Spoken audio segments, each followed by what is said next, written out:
Hi, welcome to the Caucus for Women in Statistics 50th Anniversary Presidential Interview Series. As part of our celebration of 50 years in 2021, we're interviewing our past presidents.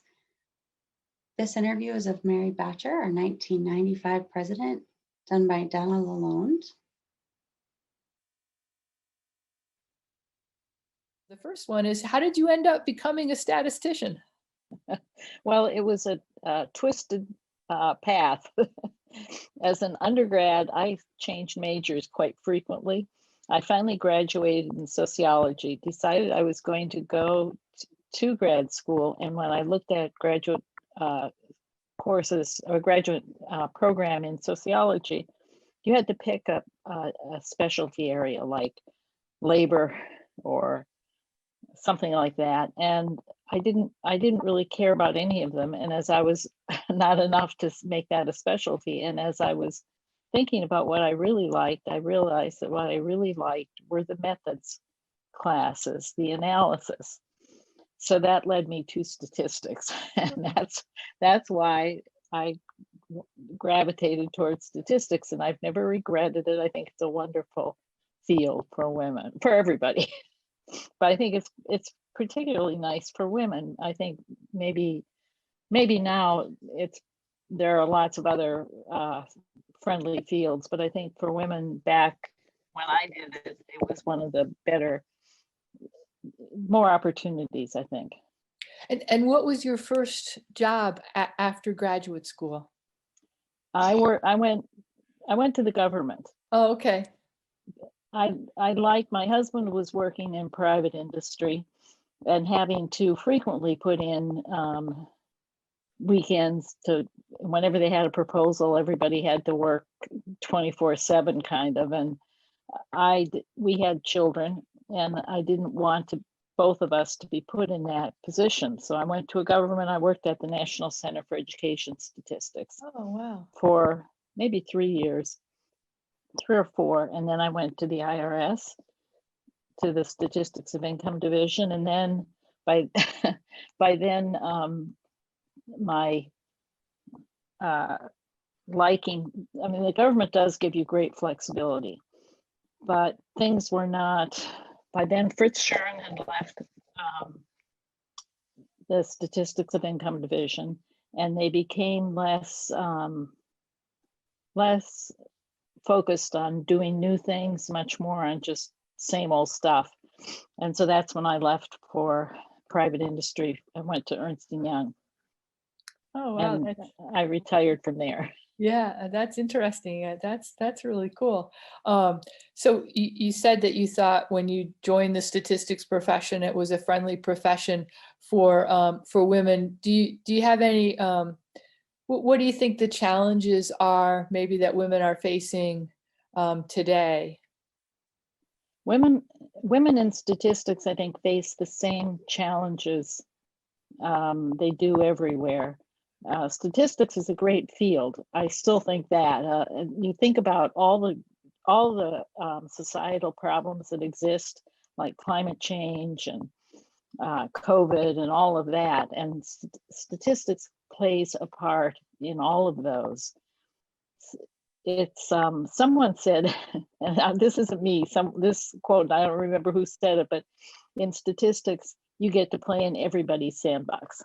And I think that makes it very attractive. So challenges, though, they still exist, and I don't think they've changed a lot. I think you still have a glass ceiling. It may not be quite as obvious, and maybe it's higher, but it's still there. If you look at companies, government, if you look at the top positions, they're mostly men. And then I guess the other thing is that always drives me crazy and drives most women crazy is the men talking over them. Their voices, their deeper voices will drown you out. And if you try to keep speaking, you appear to be the one who's being ridiculous. You're shrill and you're whatever. So I think that's men. The good thing is that men are sensitized to it now to some extent. A lot of men are. So if you call them on it, they'll adjust their behavior. I loved it in the vice presidential debate when Kamala Harris said, "Excuse me, I was speaking," or something to that effect. I think women all over cheered for that one. Yeah, So absolutely. So we Absolutely. have those things, but those are common to all careers.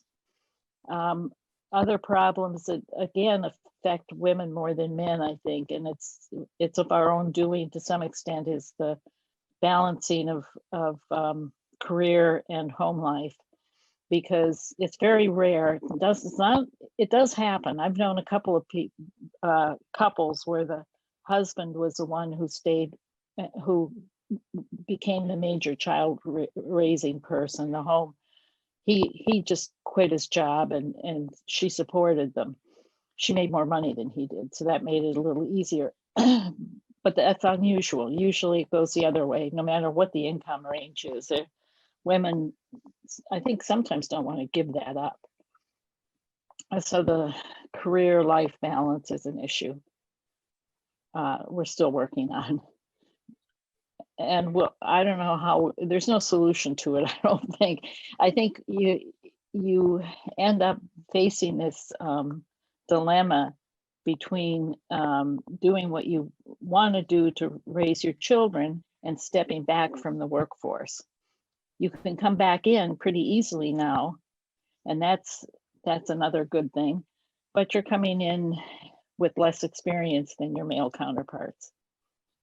So those are, and that trade-off is, in mine, is more, it works for me. It doesn't work for everybody. Right, right, yeah. So following that a little bit, do you have any career advice? I guess one of the ways I like to think about this is, what's the best advice that you've been given? And Yeah. It saves you from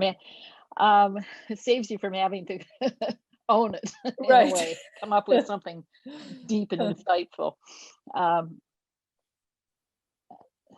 I guess one bit of advice that I was given way back when I first started working was, I had a woman supervisor, and she said to me, right now, and of course things are different now, but right now you almost cannot be too pushy as a woman.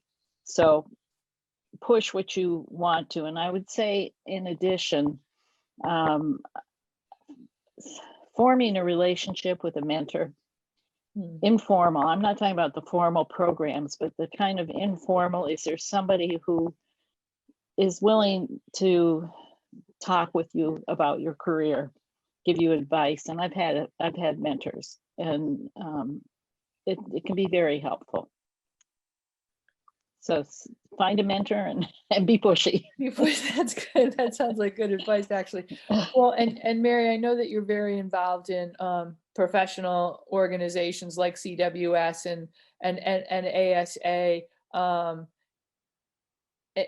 Would you, I guess I'll ask, would you encourage folks to be involved in their professional organization, and maybe some of the benefits?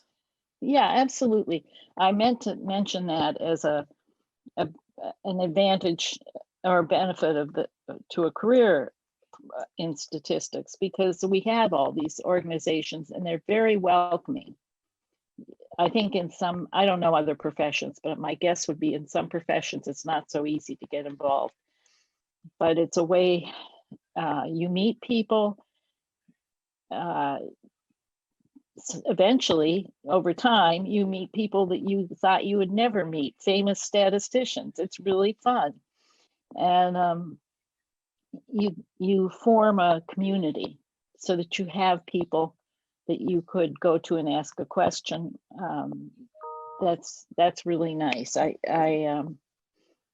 really found that the caucus, the ASA committees, they're easy to, committees, sections and chapters. I think chapters are maybe the easiest thing to get involved with, but you meet people and you can start to branch out. I think also caucus for women is very easy, and it's a wonderful organization in the way that it promotes social connections, as well as the professional, giving talks, things like that. But there's also the group dinners and the reception. But the group dinners are very nice because they let you meet, you go out with people and talk to them informally. Oh, in the COVID-19 world, we've been having some virtual social hours, and although not the same as face-to-face for sure, that's been No. fun to connect with people. So yeah, I've done some of those virtual lunches, except only a couple people eat lunch. The rest of us make sure to eat lunch before the virtual lunch. Right, exactly. Well, my last question is there a question that I didn't ask that you wish that I had, and what would that be, and what would your answer be? Oh, I don't think so. I think nothing's coming to mind. I mean, I can just keep talking, but I think nothing's. I think these are good topics. I always, you reflect on I see what young people do now with their career and their kids, and I don't know how they do it. I really don't. When I was coming in, I just kept going to school until my kids were old enough to be in school themselves. And I see these people waking up the little guys and bundling them up and taking them off to daycare, and trying to get out early, and one of the parents has to pick them up, and maybe the other one drops them off, but it's tough. I don't know how they do it. Yeah, I think, and I especially feel for my colleagues who have children in this COVID-19 world. Oh, with this the is schools awful. being disrupted. It's more than 2 full-time jobs. It's 3 full-time jobs. It Yeah, is. so. And I was listening to something this morning where one of the guys on the call said, he was, you start these calls informally and say, where are you kind of things. And the one guy said he wasn't at his normal place because he was at his daughters or sons helping with the grandchildren and the school, because both parents were working, and he was helping them out by shepherding the school programs. Not everybody has that. Right, exactly. No, that's for sure. It's nice when it's there, for sure. Yes. Nice to hear about. Well, thank you very much. Really appreciate your time.